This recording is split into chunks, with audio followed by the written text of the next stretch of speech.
Okay, अब next है electric field intensity at the equatorial line of dipole.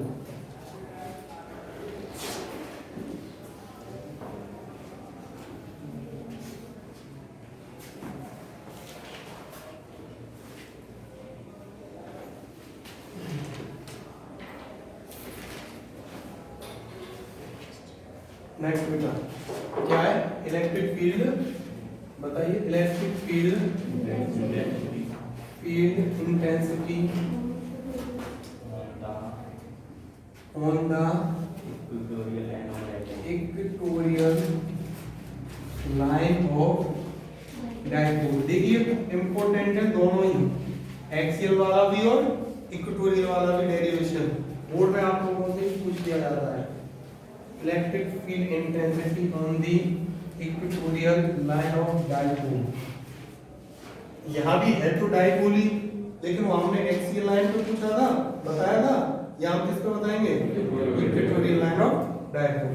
देखिए भाई एक ये और एक ये दो चार्जेस हैं, इसको -q बोल देते हैं हम, ये आपका -q और ये आपका +q, ठीक है बेटा। इसकी ये बीच में डायपोल लेंथ बोलते हैं इसे 2a, ओके, जो इनके बीच में डिस्टेंस होती है इसे क्या बोलते हैं डायपोल लेंथ, ठीक। नेक्स्ट यहाँ ये इसका इक्वेटोरियल लाइन, ओके, हमें इस पे ही क्या फाइंड आउट करना है बेटा, इलेक्ट्रिक फील्ड इंटेंसिटी जो फाइंड आउट करनी है। तो मैंने इसको ऐसे बढ़ाते हुए इसको भी ऐसे यहाँ बढ़ा दिया और ये हमने डायग्राम कंप्लीट कर दिया। अब देखिए ये A है और ये B है और इसको मान लो बेटा क्या O, ठीक, ये इस तरीके से मैं इधर लिख देता हूँ -q और इसमें भी ये, ठीक है बेटा, इधर लिख देता हूँ +3, ओके। नेक्स्ट इसमें एक तो हमें इस पॉइंट पे फाइंड आउट करनी है इलेक्ट्रिक फील्ड इंटेंसिटी यहाँ, तो एक तो इसकी वजह से इलेक्ट्रिक फील्ड होगा, एक इसकी वजह से इलेक्ट्रिक फील्ड यहाँ पे इस जगह पे जनरेट होगा, अप्लाई होगा। तो जब इन दोनों की वजह से होगा तो दो इलेक्ट्रिक फील्ड बनेंगे और उन दोनों का हमें क्या निकालना पड़ेगा, रिजल्टेंट नेट, ओके। अब कैसे देखें तो ये पॉजिटिव है तो पॉजिटिव का तो इस तरीके से ड्रॉ होगा, ये हो गया आपका E2, ठीक है बेटा। ये नेगेटिव है तो इलेक्ट्रिक फील्ड नेगेटिव की तरफ ही तो होता है भाई, इलेक्ट्रिक फील्ड लाइन पॉजिटिव से दूर जाती है तो जा रही है, अगर यहाँ ये नेगेटिव की तरफ होगा तो ये हो गया आपका, इसको मैं क्या मान लूं E1 मान लेता हूं और इसको बेटा क्या मान लिया हमने E2 मान लिया है, ये हो गया आपका E2, ओके। नेक्स्ट अब ये तो हमारे पास दो वेक्टर हो गए, एक E2 वेक्टर और एक ये E1 वेक्टर।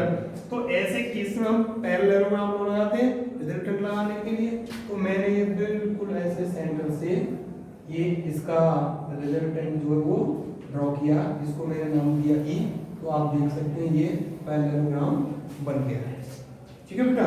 इसमें हमें एंगल्स को भी ध्यान देना होगा, ये एंगल थीटा है, ये भी थीटा होगा, तो ये एंगल भी क्या होगा थीटा और ये भी क्या होगा थीटा, ठीक है भाई।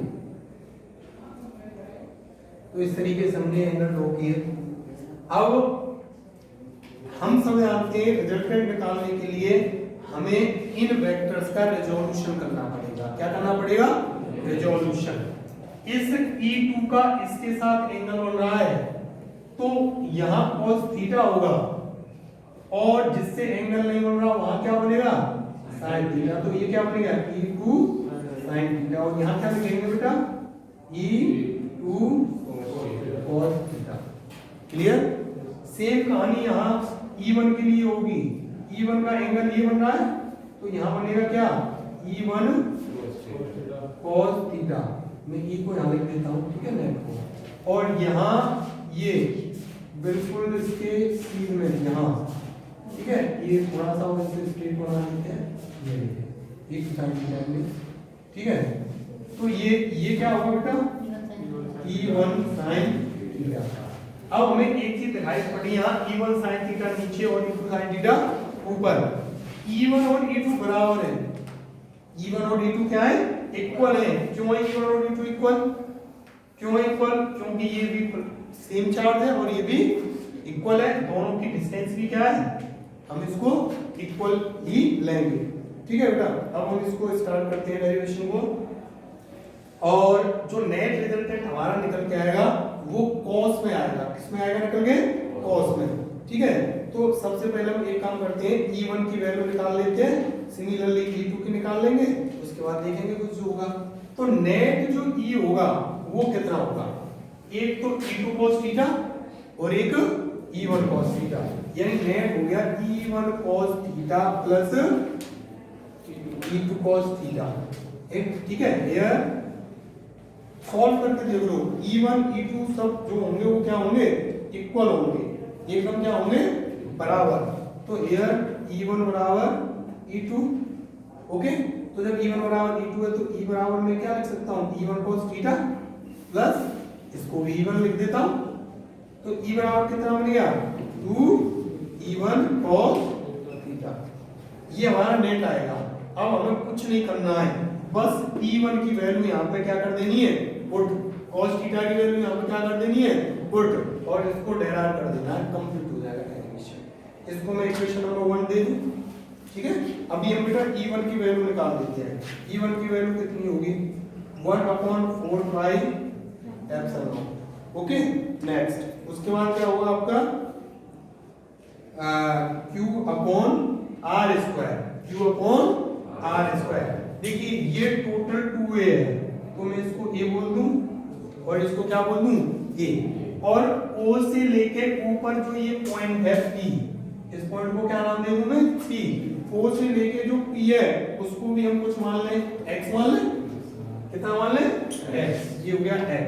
तो जरा पाइथागोरस लगा के बताइए इसकी वैल्यू क्या आएगी, क्योंकि हमें जब E1 बराबर 1/4 पाई एप्सिलॉन R लेना है तो R लेंगे तो वैल्यू किसकी लेंगे, AP की, यानी AP का स्क्वायर, यही होगा। ठीक है, और AP की आप वैल्यू यहां से निकाल सकते हो, क्या होगी AP की वैल्यू, AP का स्क्वायर बराबर किसका स्क्वायर, ये इसका मान लो x का स्क्वायर और प्लस a का स्क्वायर। तो हमें तो स्क्वायर की वैल्यू पुट करनी है AP की, तो मैं ये वैल्यू ये वैल्यू यहां पुट कर दूं या नहीं करूं, कर दूं। तो E1 बराबर कितना हो जाएगा, 1/4 pi epsilon Q upon what, x square plus, अब ये आया कहां से, पता पड़ गया, साफ कर दें इसे, साफ कर दिया।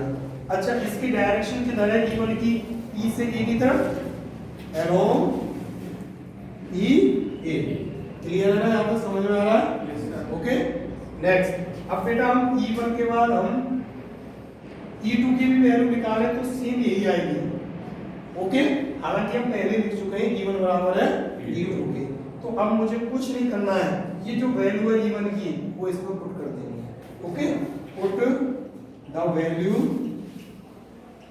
Of E1 in equation first. बेटा इक्वेशन फर्स्ट में E1 की वैल्यू पुट करें तो E बराबर 2, E1 की कितनी value, 1/4 pi epsilon not Q upon x square plus a square, और साथ में क्या है, cos थीटा। चलो लिख देते हैं cos थीटा, E बराबर 2 × 1/4 pi epsilon not Q upon x square plus a square. अभी आपको cos थीटा की भी वैल्यू पुट करनी पड़ेगी। cos थीटा की वैल्यू क्या होता है, cos थीटा का b अपॉन, तो b क्या है इसमें और h क्या है इसमें, ये, ठीक है, तो हमें इसमें पुट कर दें, ठीक है।